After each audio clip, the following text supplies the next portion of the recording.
What's up, guys?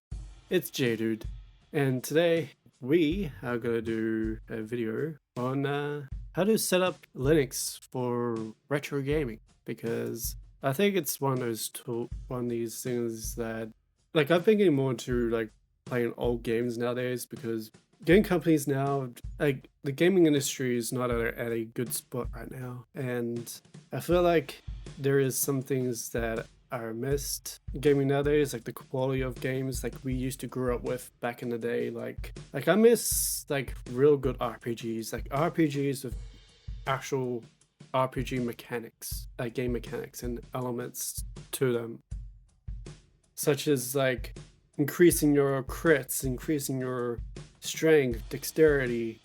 The only one that actually did that was Baldur's Gate 3. And a lot of these RPGs are falling into this, falling into the Skyrim formula of RPGs, where it's just a perk tree, but no actual like real stats to increase. Like with Skyrim, right? The only way you can increase your critical hits is if you get enough like perks to get to that perk to increase your critical, when it should be like depending on what the attribute or the skills or the weapon kind of deal. And don't worry, I'm not doing the 6-7 thing. I just like hand gestures kind of help. Anyway, but I always felt like RPGs today have been pretty bad. But there's a lot of games I missed, like I haven't played for a while, like Mercenaries Playground of Destruction, because that's just one of those games that I just always loved playing ever since I was a kid, because my brother gave me a case, an old CD case, sleeve booklet thing. They unzip, and there's like sleeves of CDs to choose from. So there was a notification on my phone. I gotta put do not disturb. Anyway, continuing on. I feel like the gaming scene has lost its way, so I'm just going back to old games because I miss the way that gaming was, back then. Like, if I'm going to be 100% completely honest, I've never liked the achievement system. I feel like the achievement system is one of those systems that is just, it just removes the fun out of, or like, I just feel like just beating the game should be the achievement, because not everyone seems to do that nowadays. Like, some people just tend to like find a game, install it, and play it. But when there's like a new game just recently come out of it, they're like, okay, I gotta get that right now and install it and play it. And then they leave that game unfinished, and it's like a rinse and repeat cycle. And I've always been an advocate of, like, when people say like, oh, I don't have a lot of games to play, I'm bored. It's like, how about you set up a goal for yourself and try beat those unfinished games that are in your Steam, PlayStation, Xbox, Nintendo library, and just finish them. You know? Like, one of the things I love doing when I'm playing games is I make a spreadsheet. And this spreadsheet is basically saying, I used to do it on my old Discord server, but I left that Discord server, and I'm no longer the owner of the Discord, so whatever. But hopefully, if Matt is okay with it, I'll have a chat with him. But what I did was I usually put the games that I finished, 20, and then I'll just put the year, and when games I finished, I just keep editing the same message, so you can see the list of like games I've finished over that year. and had that archived. So like last year, I've beaten Fallout New Vegas, Cyberpunk multiple times because I'm always playing Cyberpunk. It's one of my favorite games of all time, and I'm still gonna likely play it to this day. I've been in Fallout 3. I've been in Max Payne 3. I've completed Space Marines 2, which I've done before, but I love Space Marines. It's such a good game. It's fun to play.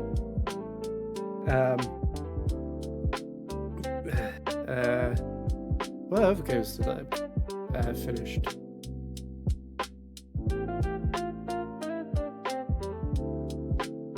I can't remember.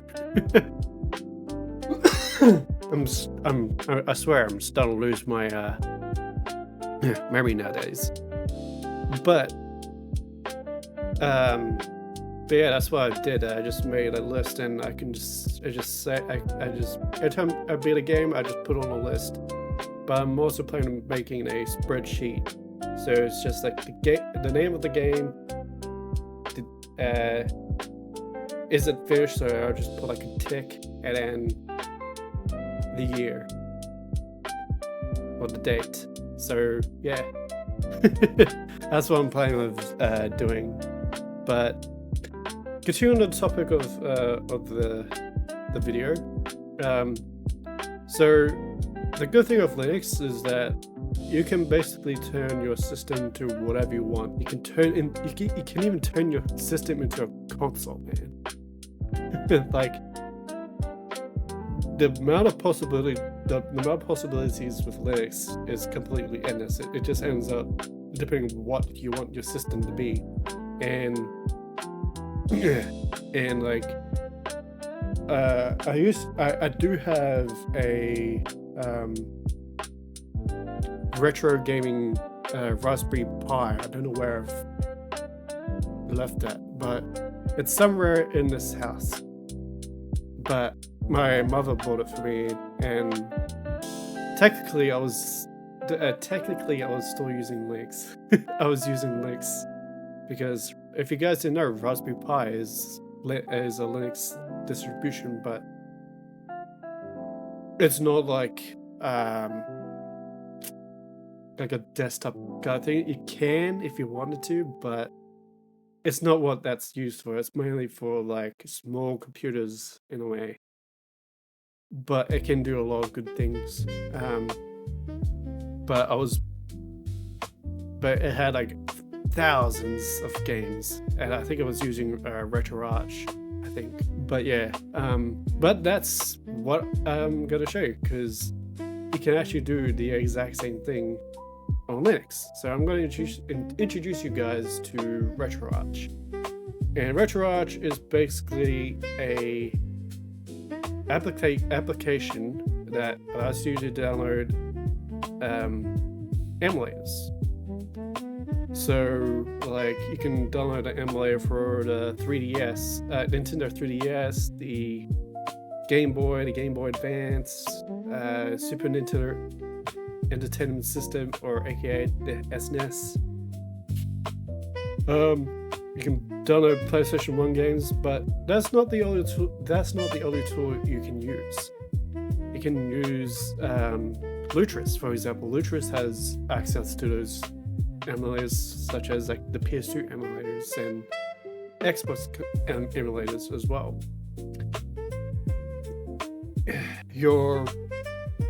The amount of possibilities you got is completely endless, and yeah. So let's let me show you where you can download RetroArch and how to use Lutris, because it's just they're two fantastic tools for retro gaming. Also, you also got access to like Heroic, because GOG. I'm still waiting for GOG to finally get official Linux release GUI application or something like that. I'm just waiting for that, man. Come on, Georgie, you can do it. I'm counting on you. But yeah, so let's dive on in. And by the way, I don't have to switch to my scenes with OBS anymore. I dug out my Stream Deck so I can just push the button, such as this. See? I'm pressing the button. Look at that. Pretty cool, right? Which I'm going to show you how to, what tool I used to do that. So, as I said, let's dive on in and let me show you what I did. So let me show you how to install RetroArch. So you need to use like a Flatpak GUI. It can be Bazzite, which is Bazzite's Flatpak GUI installer. You can use Gnome software. You can use Discover, which is KDE's Flatpak GUI installer. Ubuntu, for Ubuntu, you gotta have some troubles with that because you have to kind of install the Flatpak, but also get the actual GNOME store to actually download, or the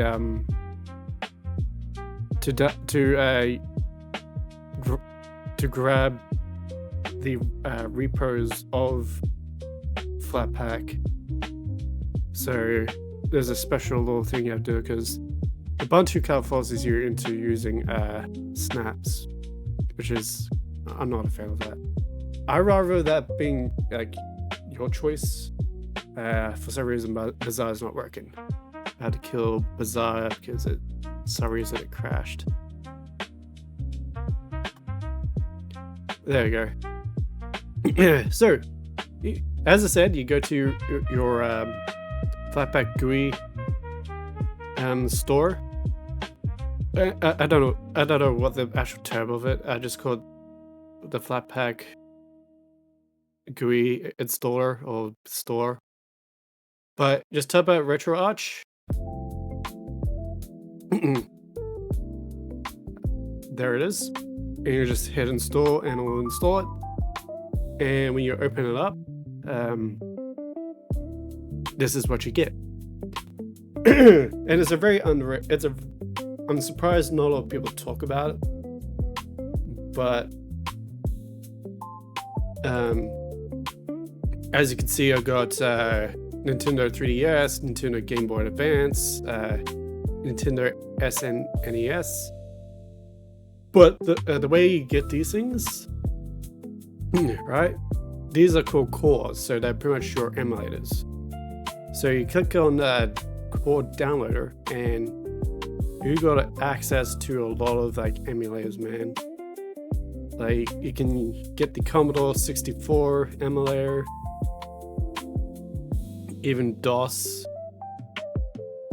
There's a lot, man, and I think you're gonna have a good time. Like Nintendo DS, Nintendo Game Boy, GameCube, even Nintendo Wii. I don't know how that's supposed to work without the remote. SNES. I believe there's also the NES version. Yeah, there it goes. But yeah, Sega.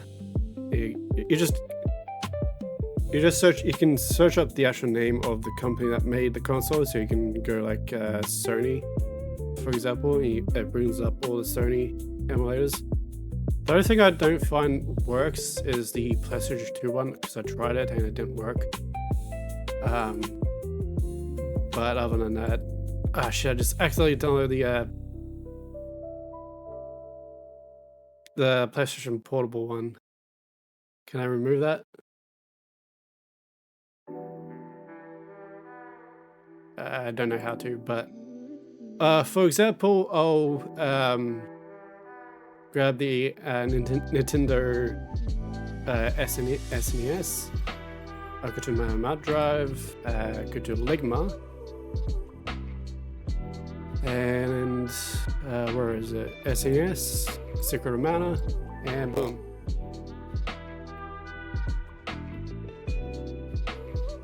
And there you go. We got Secret of Mana working on the SNES on my computer.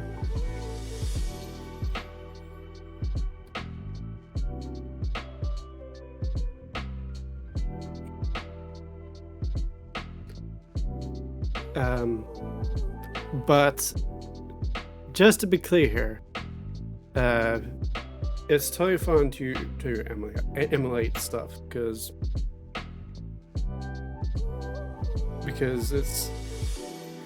these games aren't really being sold anymore. So the companies that you're emulating off are making money anyway. So just to be clear.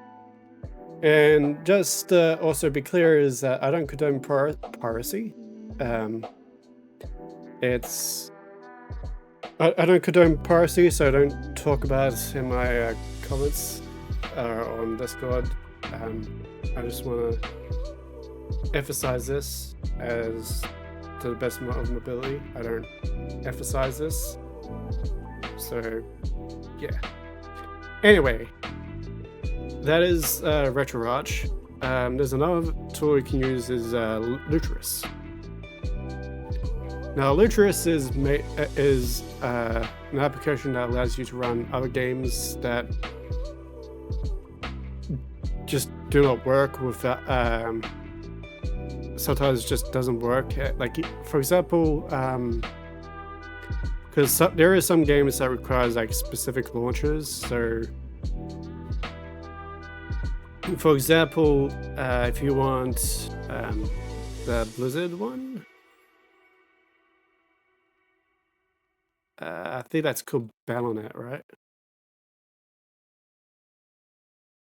Yeah, Battle.net. And you can download it and it will install it. But here's the thing though, right? And I saw this because I saw this while watching someone play use Bazzite, and because in Bazzite's website, you know,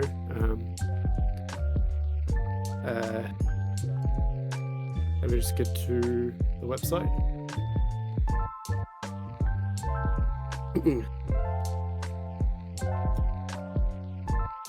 Because in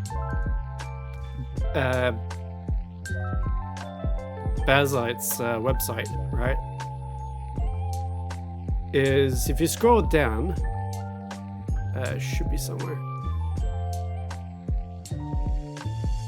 Because there's a line. Oh, there it is. I just scrolled past it.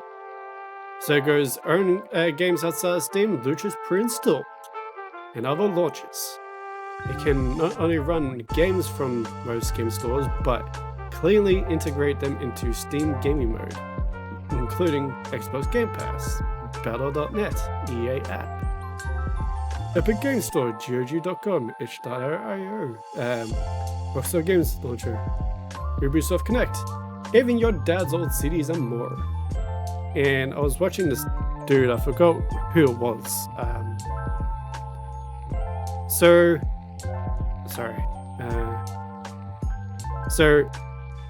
I watched this dude on YouTube.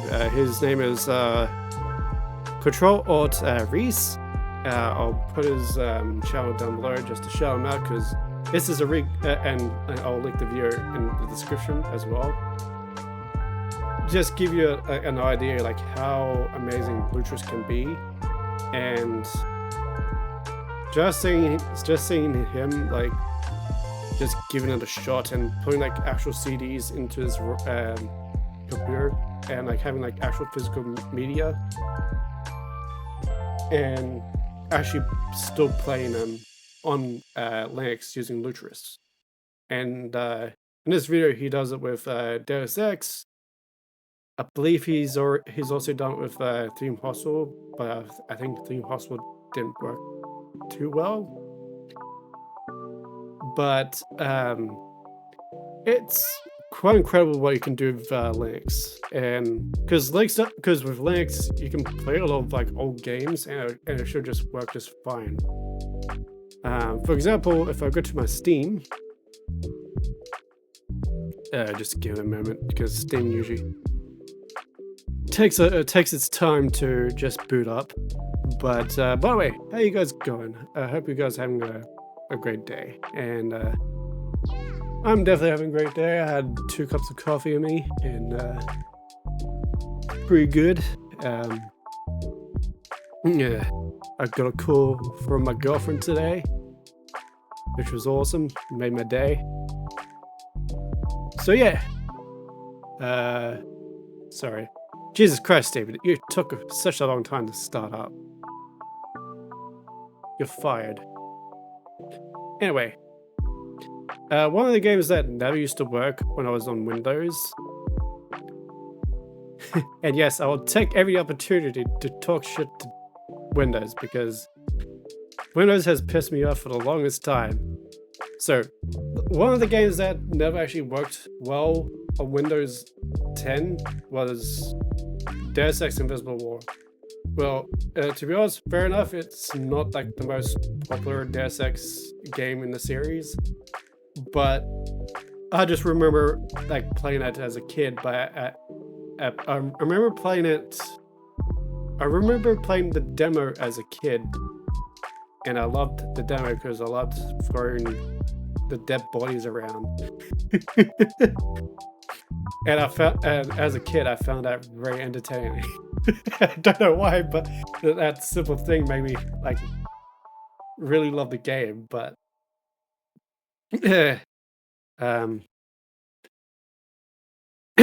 as I said, like this never used to work well on Linux. This never used to work well on Windows, but it works really well on Linux. And I think that's due to the compatibility layer that Proton uses. If I install it, it shouldn't take too long. It's only it's only a gigabyte, so it's kind of like interesting when you think about it, because games back in the day used to be able to be like this much, like 700 megabytes.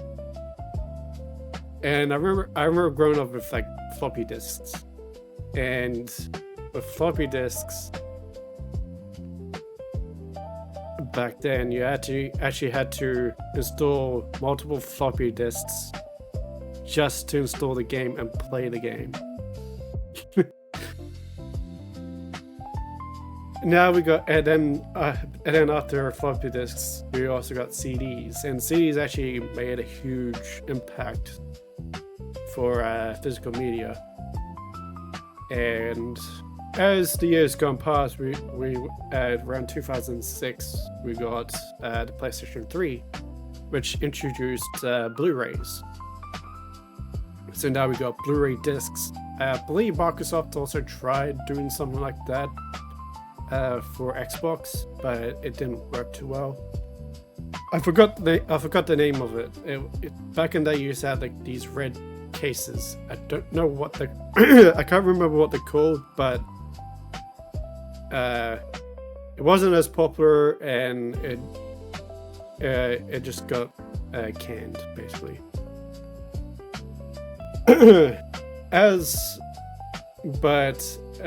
of this year, unfortunately, Sony has pretty much cancelled out like Blu-ray altogether. I think, like, my mother, like, she wanted to get a DVD player, because I think she's even getting sick of using I think she's even sick of like just Netflix, because Netflix, you know, it was cool back in the day, because with Netflix used to be able to like rent DVDs back in the day, and they'll actually they will actually mail it out to your mailbox,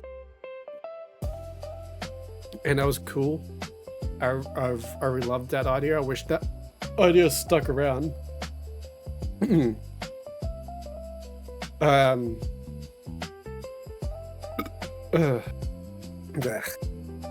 Sorry, coffee's giving me acid reflux now. I don't know why, but I was drinking coffee on an empty stomach. Anyway, there we go. So yeah, she's now buying. Now she's wanting to find a DVD player, and I said like, she can have my ex's old PlayStation 4 because I didn't really use it. And one thing I noticed when you're retro game console collecting, you're also realizing that you're also collecting DVD players, because the PlayStation 2, PlayStation 3, PlayStation 4, 5, you got the the disc edition, the original Xbox, the Xbox 360, Xbox One, the Xbox Series X, were basically DVD players, because you can use them as DVD players, and a lot of people did. Like, I remember back in the day, people just bought PS2s just to use as a DVD player, and even my own dad bought a PlayStation 3 just to use it as a Blu-ray player. It's kind of interesting, right? It was an interesting time that we lived back in the day, but you kind of appreciate those times because you can talk about to like your grandkids or like someone from a younger generation, and I think that's probably the most wholesome thing, like talking about technology like that. But as you can see, I can run Invisible War just perfectly fine, because I remember doing it before.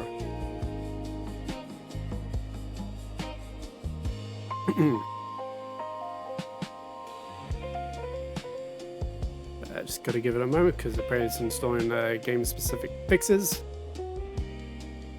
But yeah, it's interesting. It's an interesting time we live nowadays. Like, and we kind of saw it happening in general. But to be honest, I've been on PC. I've moved on to completely just using PCs now, my computer now, because I can do a bit of everything now with my computer. I can play any. Well, since I'm on this, I can't play like kernel level anti-cheat because I'm on Linux, but like I said, in my last videos, I don't really play them anyway. But as you can see, Deus Ex Invisible War works perfectly fine on Linux, and I'll tell you, like, good luck running this on Windows, because Windows requires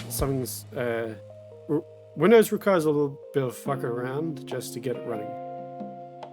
Although sometimes Linux does also do that too. I don't know if I still got a game. No.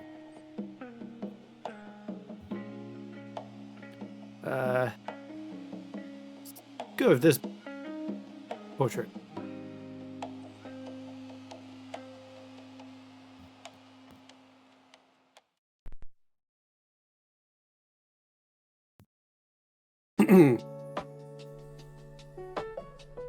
But as you can see, it runs just fine.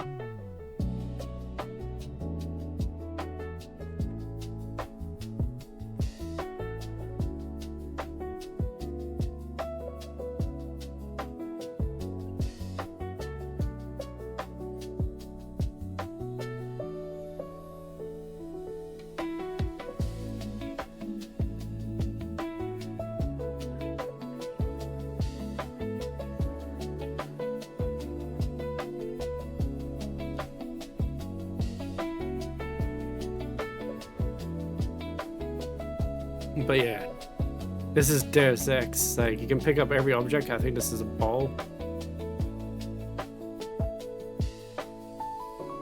Like, how cool is this? And you know, the one thing I've always noticed with Linux, like when you play like really old games, because on Windows, when you play like really old games on Windows,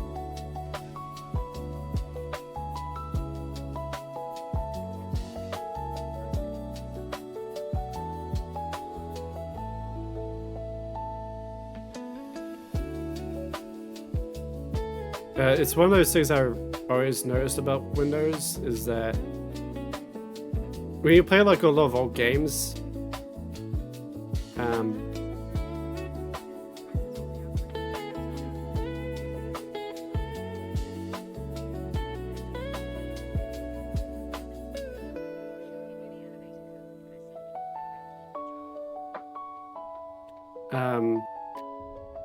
is that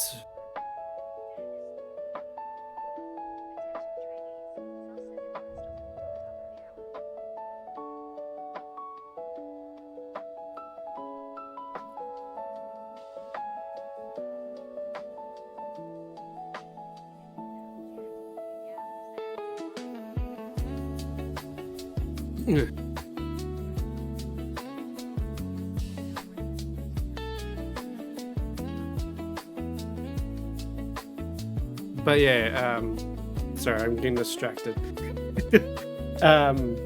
One thing I noticed like with Windows, when you play a lot of old games, it tends to like distort the monitor's like resolution, and makes it a little bit a pain in the ass to also even like stream. But as you can see here on Linux, it works just fine, and you can pretty much see the gameplay of this. If I played this on Windows, for some reason with Windows, it just distorts the resolution a little bit. I don't know why, but with Linux, I can even play Stalker, the old Stalker games as well. But let's just exit the game. I just did this just to show it off, but yeah. As for Lutris, it's on this screen. I got the PSX2, so if I start this up and start up Mercenaries, as I said, I've been playing this game for a bit.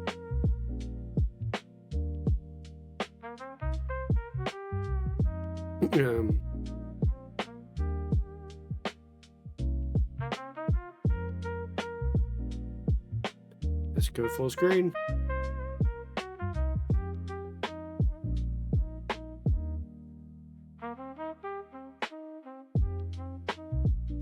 This might take a while. But yeah, as you can see, this game works just fine.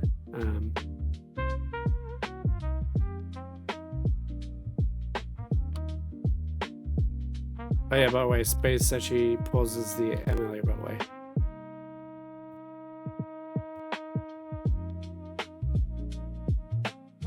But yeah.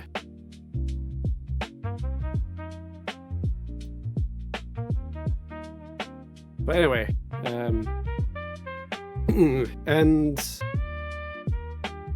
it's just a really cool tool.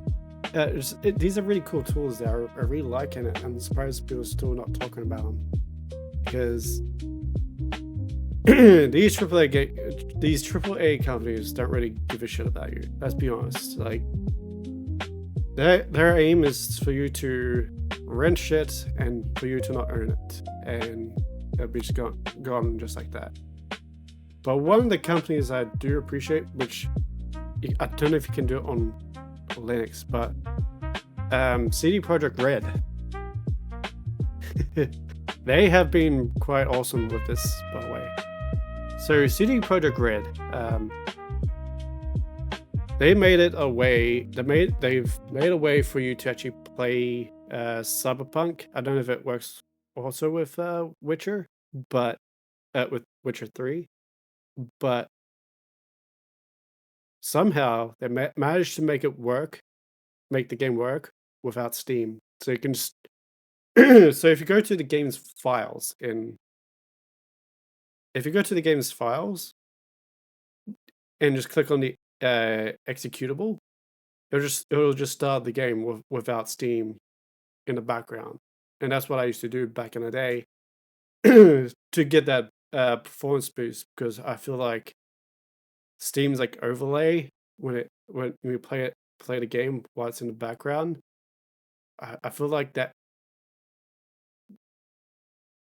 I feel like when you I feel like that impacts the game performance somehow.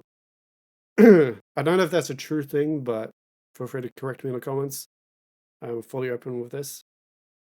But yeah, that's one of the things I noticed. And CD Projekt Red has always made a game has made Cyberpunk playable without Steam, so you can technically still play it. Yeah, and I feel like it's completely DRM free. So yeah, it's one of the things I've always noticed about CD Projekt Red. Anyway, guys, but yeah, I'm in day 4 of Nabar, and so far I'm liking the distro. The next distro I'm probably going to try is Endeavor. The other thing I will say about it is that Endeavor doesn't have a Australian mirror, um, so I had to use the Singapore mirror because I feel like that's the most closest to Australia. But anyway, I hope you guys had a fantastic day or night wherever in the world, and I shall see you guys in the next video.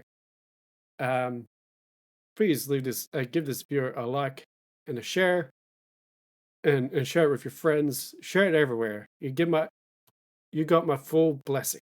You can even react to it if you want. Just make sure you credit me. Okay? Cool. Anyway, and also please and please subscribe to the channel and hit that notification bell to let you guys know whenever I'm releasing new videos, and so you get notified, and it'll be very appreciated. Anyway, guys, thank you for watching, and I hope you have a fantastic day. Peace.